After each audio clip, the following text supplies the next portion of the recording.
Alors, bonjour les mordus. On est aujourd'hui tel que promis. Ça devait être samedi dernier, mais on était que promis avec notre mordu Alan Roura. Bonjour Alan.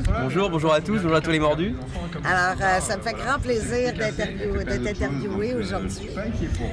D'abord et avant tout, parce que tu es un de nos mordus, on se parle quand même assez régulièrement. J'ai des petits cadeaux pour toi, mais j'en ai un de plus que les autres capables. Le premier cadeau que je vais te donner, c'est la potion magique des mordus. Une bouteille de rhum. Non, c'est mieux que ça. Alors, c'est du sirop d'érable québécois. D'accord.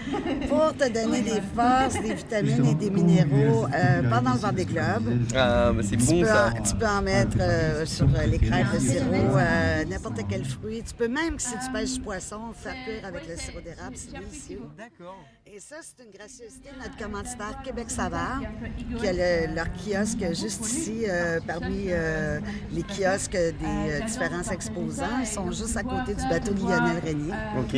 Alors, si t'es fou de ça puis tu le vides, t'es pas assez patient pour attendre pendant le Vendée, ben tu sauras où t'en d'approvisionner. La deuxième chose qu'on veut t'offrir, parce que t'es un mordu, puis t'es un mordu qui est particulièrement près de nous. On a reçu beaucoup pendant la Jacques Vabre tes communications, on est au courant de ce que tu fais. C'est le deuxième bébé des mordus, quelque chose qu'on attend depuis 2 ans. Et les mordus sont pas encore au courant. T'es le premier à le voir, c'est la première fois qu'on le met à la caméra. Mais finalement, les mordus, et c'est le premier qu'on offre. Tada! Le pavillon des mordus! Enfin! Alors, je te le remets. Merci beaucoup. Je t'en prie. Eh ben nickel. Oui, il est beau, hein? Ah bah il est parfait. Ça a été tellement difficile parce que à cause de l'euro, les expéditions au Québec, il n'y avait pas de fournisseurs. Ça a été une vraie saga, je te jure, ça semble simple des pavillons, mais ça a été très compliqué. Mais maintenant que je suis ici, on les a, donc tu es le premier mordu à avoir le pavillon des mordus. Ah bah merci 1000 fois. Ça fait plaisir. On va parler de toi maintenant.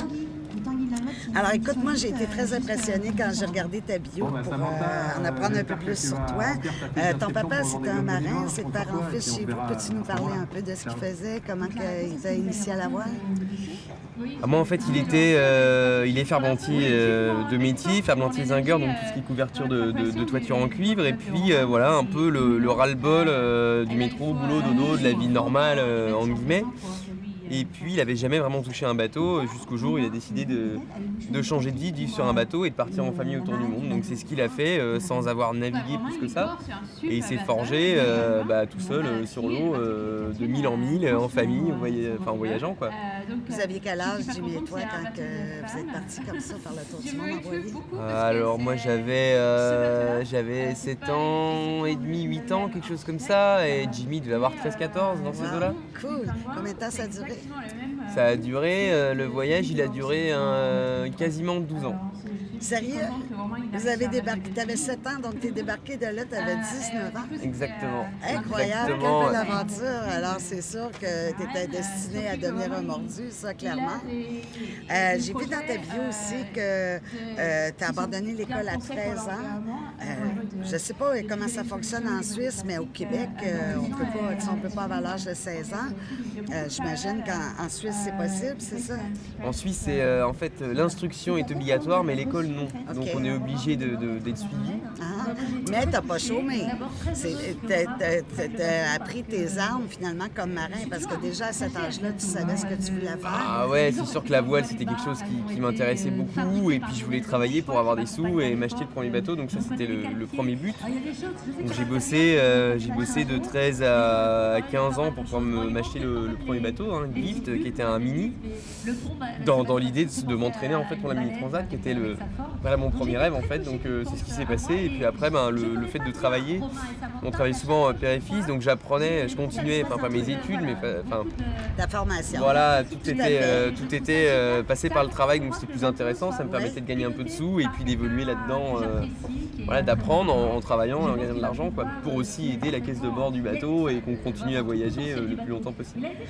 Moi je pense que ce qui te démarque c'est ta détermination dans la poursuite de tes rêves puis que déjà à l'âge de 13 ans tu savais exactement quoi tu voulais faire, ce que tu voulais faire, pardon pour le français, mais aussi de quelle façon y arriver. Tu t'étais fixé des objectifs et des moyens pour y arriver. C'est admirable pour un jeune homme de 13 ans.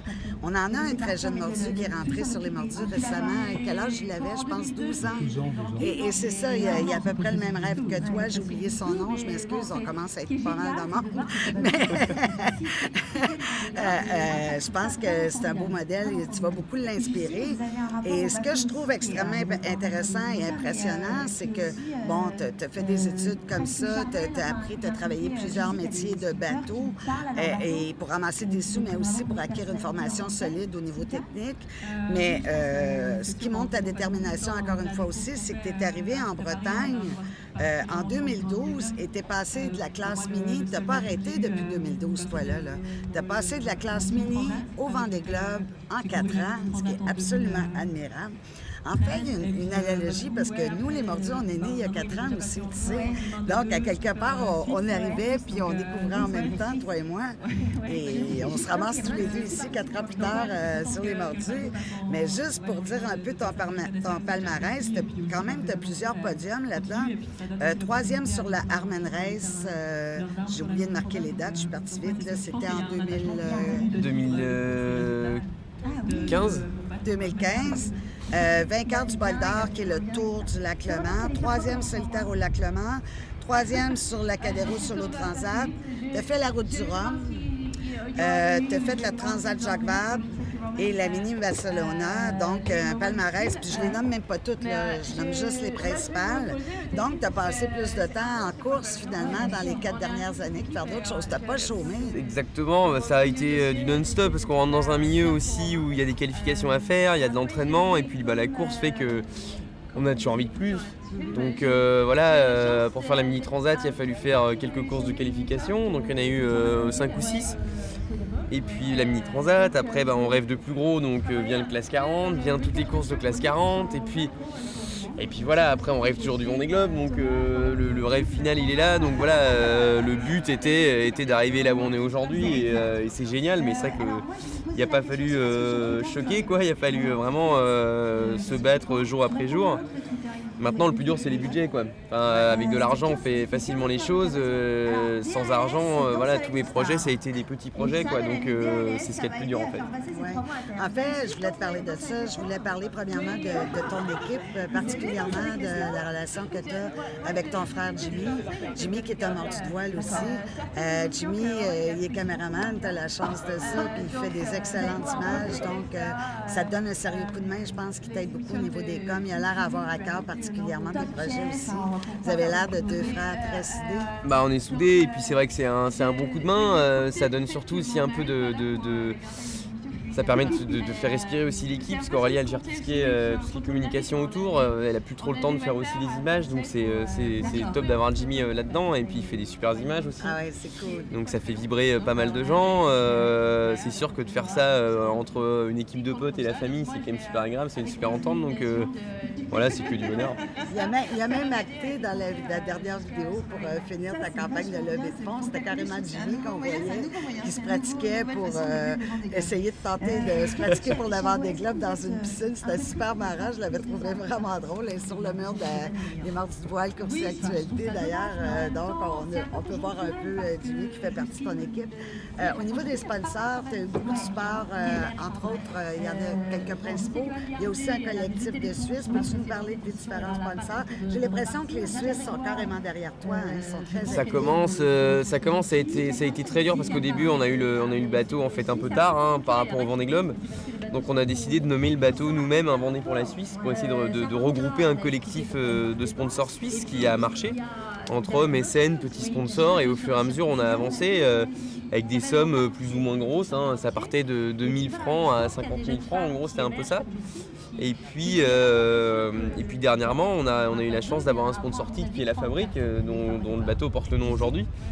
Et puis c'est le fait d'évoluer avec des petites entreprises qui ont envie de grandir, qui ont envie de partager cette aventure avec nous, ce qui est important. C'est un projet humain surtout. Donc il y a un échange. La fabrique, c'est une entreprise familiale qui a grandi au fur et à mesure des années, un peu comme moi. Voilà, on est une équipe familiale, on est une équipe d'amis, on grandit petit à petit. Et puis c'est ce qui fait la magie aussi de ces aventures, c'est le partage. Et voilà, tous les sponsors qu'on a aujourd'hui, on a cet échange en fait où c'est pas simplement un support pour eux, c'est aussi faire rêver les entreprises, faire rêver les gens autour. On a réussi à transmettre ça, donc c'est super important et il faut que ça continue comme ça en tout cas. J'aimerais que tu me parles du bateau. Comment ça s'est passé, le choix du bateau puis l'obtention du bateau? Parce que je pense que ce bateau-là est particulièrement important, il est spécifique, c'est pas n'importe quel bateau que tu as. Ah non, Super Bigou, c'est un bateau qui a 16 ans aujourd'hui, hein, donc c'est une ancienne génération, hein, c'est pas une première, mais voilà, on est plutôt dans la deuxième, troisième génération de bateaux du Vendée Globe. C'est le premier bateau de Bernard Stamm, donc c'est le bateau qu'il a construit de ses propres mains à l'Esconil en 2000. Donc le dessin est de 97. Ça reste le dessin le plus vieux du ponton. Après, il a été mis à l'eau en 2000. Voilà, il a 2 victoires autour du monde à son actif, record de l'Atlantique, record de vitesse en 24 heures, 3 Jacques Vabre. Enfin voilà, aujourd'hui sur le ponton, c'est le bateau qui a le plus de milles au compteur. Et puis pour moi, c'était une évidence, c'était le Vendée Globe, c'est ce bateau où il n'y a pas de Vendée Globe. Tout bêtement, depuis que je suis gamin, depuis la mise à l'eau de ce bateau, j'en rêve. C'était une évidence en fait, pas parce que forcément c'était le bateau de Bernard, c'est que c'est l'élégance en fait. Ce bateau il est élégant, c'est une femme, il est doux dans ses lignes, il est rapide, il est léger, par rapport à sa génération, c'est vraiment pour moi le meilleur. Il y a Kingfisher qui est ici, enfin ex-Kingfisher qui est un très bon bateau aussi. Donc ça c'était pour moi une évidence. Et puis sur la Mini Transat, je rencontre un Estonien qui en fait se révèle être le propriétaire de ce bateau, quoi. C'est vrai. Donc on commence à discuter et puis je viens lui parler de ce bateau, quoi, que voilà, j'adore. Puis il dit en fait c'est moi qui l'ai, quoi. Donc on part en pleine discussion et puis je lui dis mais moi c'est le bateau de mes rêves, et il me fait moi aussi. Et puis au fur et à mesure, donc après la Mini Transat, j'ai eu la chance de partir en classe 40. Après la route du Rhum qui a été un échec, malheureusement, je suis monté en Estonie, parce qu'il est estonien ce garçon, voir ce bateau.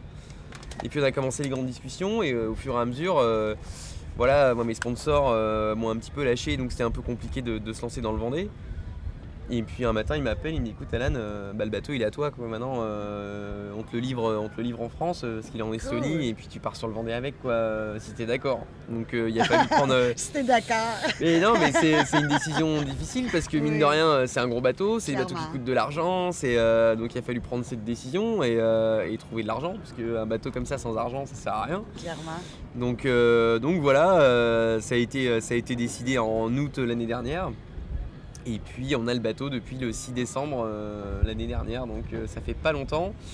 Il a fallu faire un énorme chantier dessus pour le remettre à jour, et puis la jauge, les qualifs, c'est une victoire déjà pour nous d'être ici en tout cas. Oui, donc c'est 2 rêves en même temps. 2 rêves, le bateau et le Vendée Globe. Ah ça c'est sûr, c'était d'avoir ce bateau, c'est juste magique. C'est le bateau historique de la course au large en fait, il y en a pas 2. Comme ça, c'est un bateau qui a fait 3 semaines à l'envers au milieu de l'Atlantique, c'est un bateau qui a survécu les pires conditions du monde, quoi. Je veux dire, c'est la machine indestructible, il n'y en a pas 2 comme ça au monde. C'est un peu un one shot aussi, parce que le bateau a été dessiné par un architecte qui a jamais fait d'IMOCA, Pierre Roland, qui lui a décidé avec Bernard de se dire vas-y on fait un 60 pieds, quoi. Donc il dessinait les Pogo 1 à l'époque, les Mini 650, ouais. Quelques prototypes, et puis ils se sont lancés avec une bande de potes, voilà. Et quand ils l'ont mis à l'eau, ils se sont rendus compte qu'en fait c'était le bateau le plus rapide de toute la flotte, quoi. Wow. Et voilà, donc c'était génial. Et ce qui est joli, c'est qu'il en a fait qu'un. Il s'est arrêté là. Je pense qu'il est allé au top de ce qu'il pouvait faire, et encore aujourd'hui le bateau il est pas ridicule comparé à certains, donc c'est cool. Chouette. Tu vises quelle position à peu près? T'es-tu interrogé là-dessus? Tu vises arriver le quoi, là, combien? Aucune déjà idée. Terminé extraordinaire, là, tu sais, mais c'est très dur à dire. Parce que tu es un gars visionnaire, hein? Puis les athlètes, souvent, on visualise les choses. Moi, en tout cas, j'ai une vision de ce que je vais aller avec les Mordus. J'imagine que tu as une vision de ton Vendée Globe aussi. Moi, je dis souvent, les Mordus, c'est notre Vendée Globe à nous. Tu sais, c'est le site des Mordus, toute la communauté, c'est notre Vendée Globe. Bon, j'imagine que tu y as rêvé. Dans ton rêve, t'es où? Dans mon rêve, c'est assez dur parce qu'on sait qu'il y a beaucoup d'abandon sur un Vendée Globe, donc dire une place, c'est délicat. Finir déjà, ce serait génial. Le but, c'est moins de 100 jours. Et le but ultime, ce serait de battre Michel Desjoyaux sur le Vendée 2000-2001, puisque c'est la génération de ce bateau et il était parti pour le gagner à l'époque. Maintenant, voilà, on a un tour du monde qui est un peu plus long que les autres fois, puisqu'on passe sur une ligne qui est un peu plus nord. Donc on va raser la Nouvelle-Zélande et l'Australie, ce qui est différent des autres éditions. Donc on a 2000 milles de plus sur le parcours. Pourquoi ce changement? Pour les glaces, tout simplement, une marge de sécurité. Donc voilà, ça a été décidé et je vais tout faire pour faire moins de 100 jours. Je pense que ça sera déjà une très bonne performance. Et puis mettre un maximum de bateaux d'ancienne génération derrière. Voilà, le but, c'est sûr que Conrad qui est à côté, j'aimerais beaucoup... qui est un Mordu aussi d'ailleurs. Voilà, j'aimerais beaucoup le mettre derrière parce qu'il a un bon bateau et en fait on est voisins depuis un an, donc c'est important. Alors Conrad, le défi est lancé. Ah mais il le sait, il me charrie assez là-dessus. Hein, mais j'y crois, j'avoue que j'y crois. Ouais, je me fais pas trop de... J'y crois aussi, je suis convaincue. Écoute, tu vas être très occupé d'ici au départ. Je ne sais pas si on va avoir la chance de se recroiser. Je vais te laisser faire tes choses. Mais je suis toujours inquiète des Mordus quand ils partent. Je vais avoir des cheveux blancs bien avant mon âge. Que ce soit les skippers ou les plaisanciers, on en a beaucoup qui naviguent, qui font des choses dangereuses, qui naviguent dans des choses dangereuses. Puis je peux te dire que je me suis arraché les cheveux plusieurs fois quand on n'avait pas des nouvelles. Alors, je vais te faire un gros câlin avant que tu partes. Sois prudent quand même. Ça marche. Puis je veux que tu reviennes pour nous en parler. Mais je vais revenir. Oui. C'est un détail, ça. Et si je suis pas là, parce que je vais probablement être repartie au Canada quand tu vas revenir, on se fera une entrevue sur Skype. OK. C'est cool. Ça marche. Vendu. Alors bon vent. Merci, ça marche. Alan. Merci les Mordus.